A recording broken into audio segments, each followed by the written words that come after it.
Richard Davidson once said, "The key to a healthy life is having a healthy mind."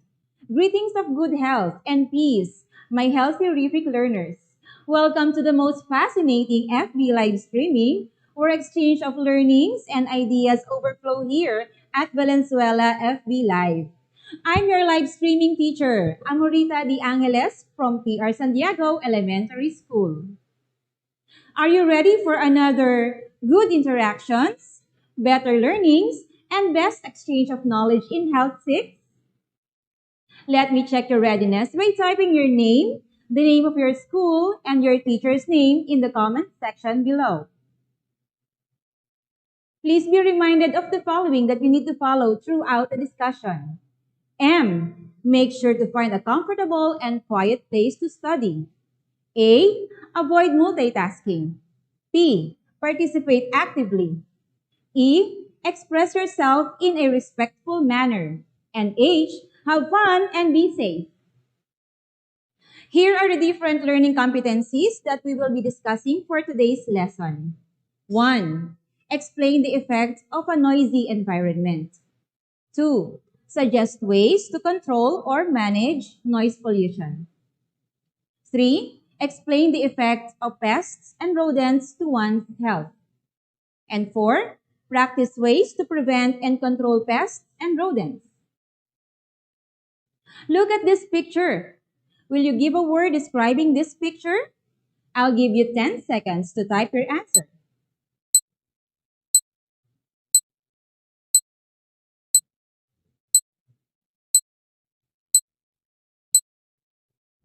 Time's up!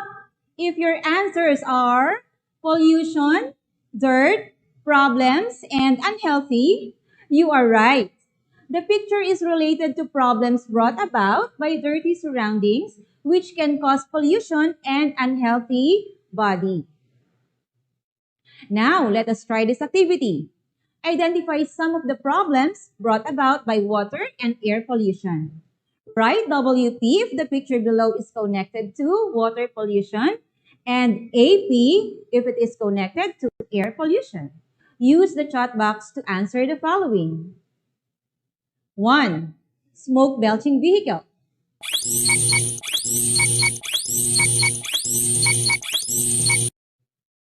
If your answer is AP, you are correct. Second, river with lots of waste materials. If you type in WP, you are correct. Number 3, factories that release air pollutants.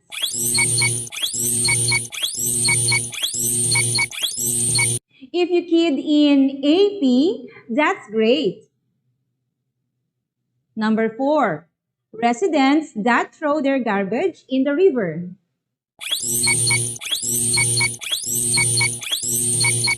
If you type in WP, you are right. And number 5, a man that smokes.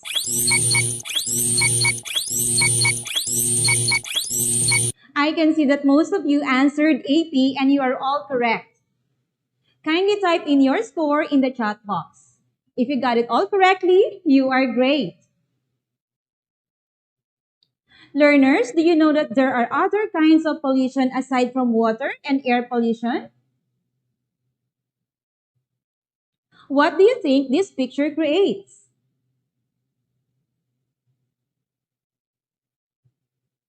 Yes, this picture creates sound. Sound is a particular auditory impression or sensation perceived by the sense of hearing. We measure sound intensity, which is also referred to as sound power or sound pressure in units called decibels. Noise creates unpleasant sounds that cause disturbances. It can be harmful when it exceeds 75 decibels and is painful above 120 decibels. Where does noise usually come from? Noise usually comes from flying airplanes, moving and honking vehicles, industrial production noise, music from disco, neighbors' dogs barking, and many others. Too much noise coming from different sources in our surroundings can create noise pollution. What are the effects of having noisy environment? The bad effects of noise pollution or having a noisy environment are sleep disorder, cardiovascular diseases, hearing problem, hearing loss, tinnitus, or often described as ringing in the ear. It can also damage the brain, and psychological disorder. Which among the discussed effects of noise pollution have you experienced? Will you type in your answer on the chat box?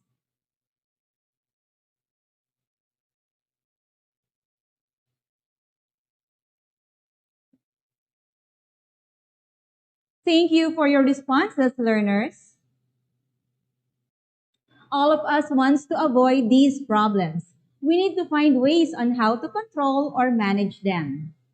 Here are some of the things that might help us to avoid these problems. Number one, turn off appliances at home and offices when not in use.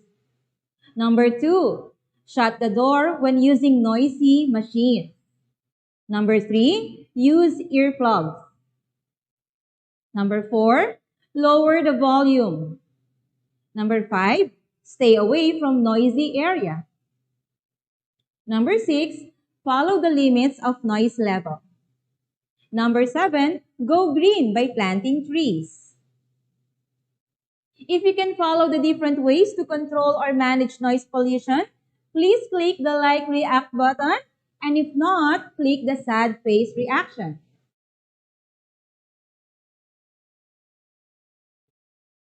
Good job, kids! I can see your reactions in our comment section. If you really learned from it, let's have this activity. Click the thumbs up if the statement is correct and thumbs down if not. You will be given 5 seconds to answer.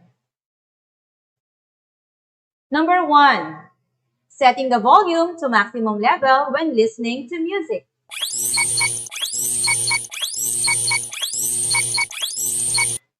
The right answer is thumbs down. Number 2. Talking to people who are shouting to tone down their voices.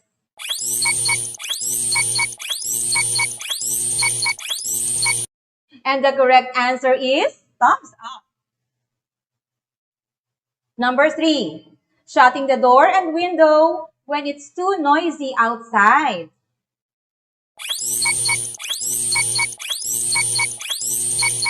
You got it right. It is thumbs up. Number 4. Follow the limits of noise level.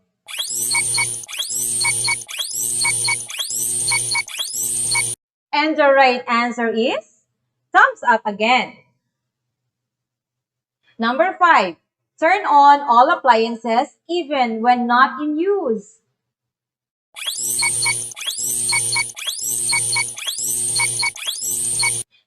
Great job, learners, and the right answer is thumbs down. I'm happy to see all your correct responses on the screen. I just want to check if you're still there. Kindly click the heart react button to show that you are still listening to me. You have 10 seconds to do it.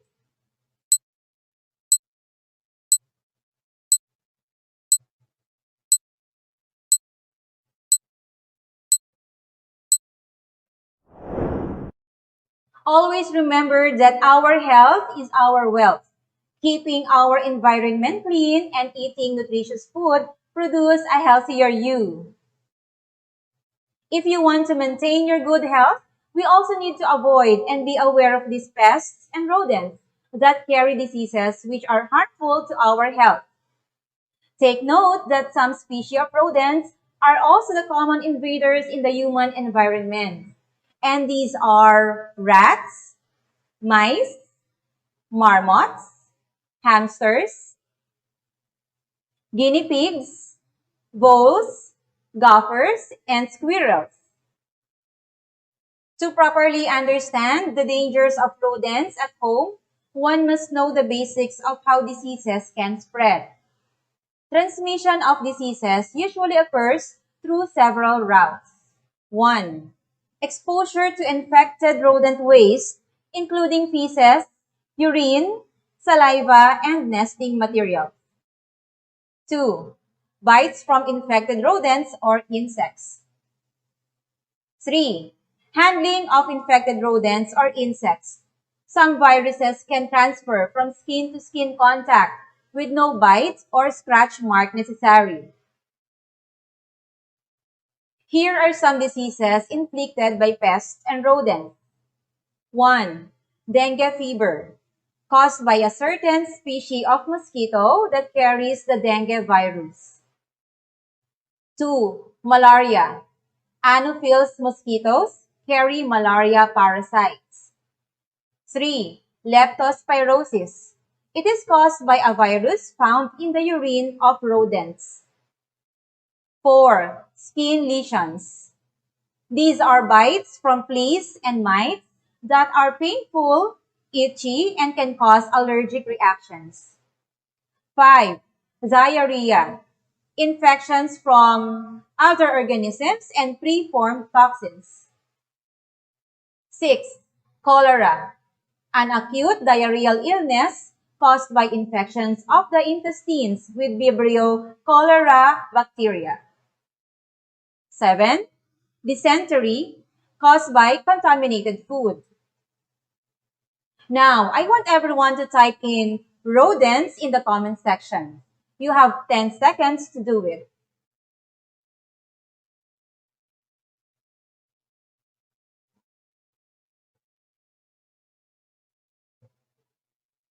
There, I can see lots of rodents words. Thank you for participating, learners. Now, moving on to our next topic.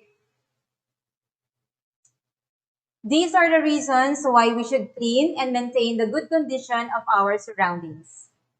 Here are some ways to help control pests in our home and environment. 1. Remove stagnant water in old tires, bottles, containers, drainage, pipes, and canals to make sure no mosquitoes will reproduce there. Number 2. Throw garbage properly and cover trash cans. Number 3. Do not leave food uncovered. 4. Give baths to pets regularly. 5. Use some plants to be repellent from pests. 6. Check bed foams and furnitures regularly. 7. Suggest installing screens on windows and doors. 8. Treat rodents and pest bites immediately. I know you are familiar with the saying, health is wealth. Remember that noise pollution is generally defined as regular exposure to elevated sound levels that may lead to diverse effects on humans. Not all sounds are considered noise pollution. Proper sanitation promotes health, improves the quality of environment, and the quality of life in a community. It's assessment time. Comment a happy face if the picture shows correct practice or ways to help control pests in our home and environment. And sad face if not. You will be given 5 seconds to key in your answer.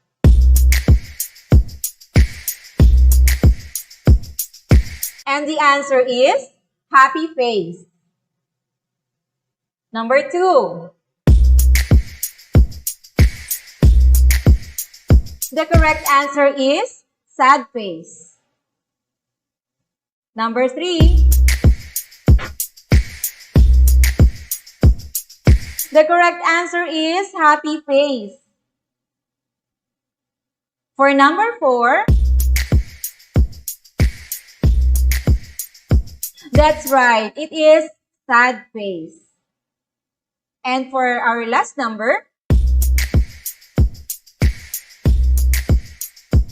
that's correct, it is sad face. What are your scores, learners? Comment it down.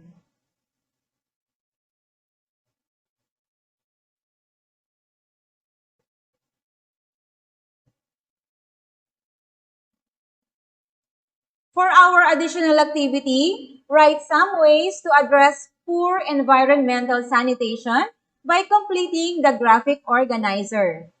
Do it in your notebook. I hope you've acquired learnings today. Again, this is your Healthy-rific live streaming teacher, Ma'am Amorita D. Angeles, leaving you with a song.